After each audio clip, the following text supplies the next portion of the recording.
wabarakatuh. Salam dan bahagia Bapak Ibu Guru yang hebat. Berjumpa kembali bersama saya Susan Susana Widiana, calon guru penggerak angkatan 7 dari SMP PGRI Karangtengah Kabupaten Cianjur. Pada video kali ini merupakan koneksi antar materi modul 2.1 mengenai pembelajaran berdiferensiasi.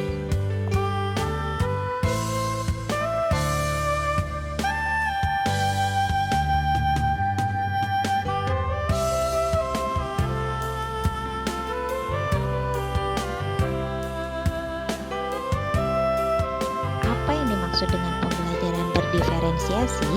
Lalu, bagaimana hal ini dapat dilakukan di kelas?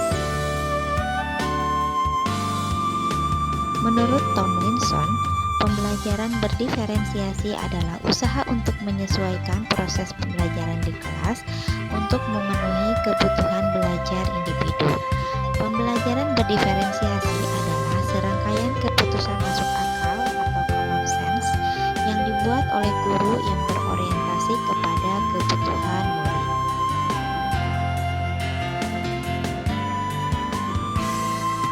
Agar dapat melakukan pembelajaran berdiferensiasi, seorang guru harus melakukan 5 hal. Yang pertama yaitu menentukan tujuan pembelajaran, yang kedua menganalisis kebutuhan belajar, yang ketiga menciptakan lingkungan belajar yang mengundang murid untuk belajar, yang keempat melakukan manajemen kelas yang efektif, dan yang kelima melakukan penilaian berkelanjutan.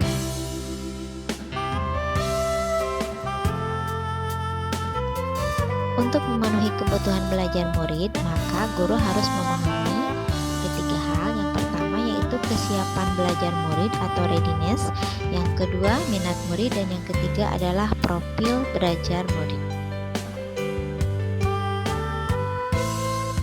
Kesiapan belajar murid mengharuskan guru untuk menilai pengetahuan awal dan menentukan apa yang telah murid ketahui dan mengetahui di mana posisi akademis murid tersebut berada.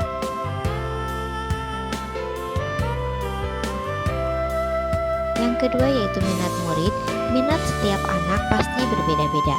Minat adalah salah satu motivasi penting bagi murid untuk terlibat aktif dalam proses pembelajaran. Profil belajar murid berkaitan dengan lingkungan, budaya, gaya belajar, dan kecerdasan majemuk yang berbeda antara satu anak dengan anak yang lainnya.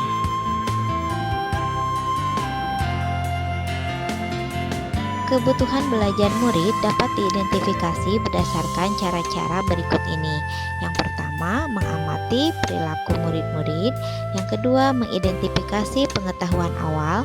Yang ketiga, mereview dan melakukan refleksi terhadap praktik pembelajaran.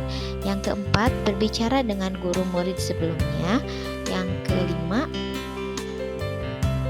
membaca rapot murid di kelas sebelumnya. Dan yang keenam, menggunakan berbagai penilaian formatif dan diagnostik.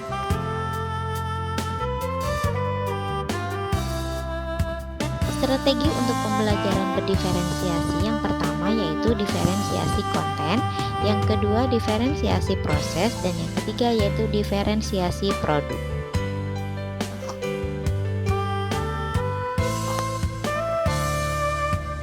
Diferensiasi konten berkaitan dengan apa yang kita ajarkan, seperti materi, konsep, atau keterampilan yang perlu dipelajari berdasarkan kurikulum.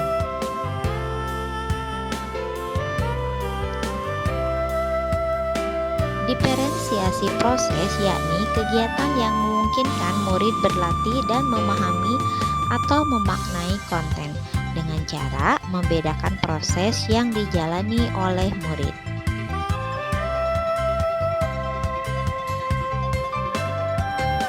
Diferensiasi produk yakni bukti yang menunjukkan apa yang murid telah pahami dengan cara membedakan atau memodifikasi produk sebagai hasil belajar murid, hasil latihan, penerapan, dan pengembangan apa yang telah dipelajari.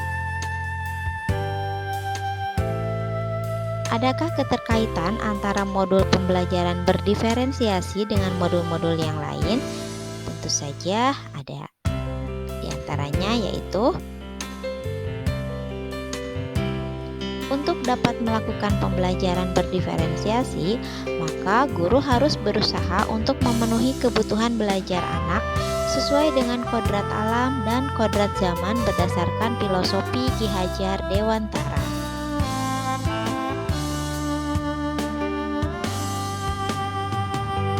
Dalam melakukan pembelajaran berdiferensiasi, seorang guru penggerak harus berpihak pada murid, reflektif, mandiri, kolaboratif, dan inovatif. Melalui kepemimpinan dengan menuntun murid mencapai tujuan pembelajaran juga sesuai dengan peran guru penggerak. Pembelajaran berdiferensiasi bisa menjadi salah satu strategi untuk mewujudkan visi guru penggerak, yakni berpihak kepada murid.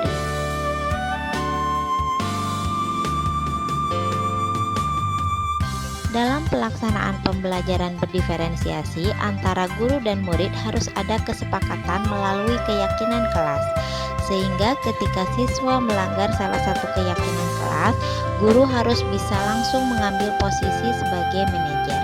Hal ini agar pembelajaran dapat berjalan dengan baik.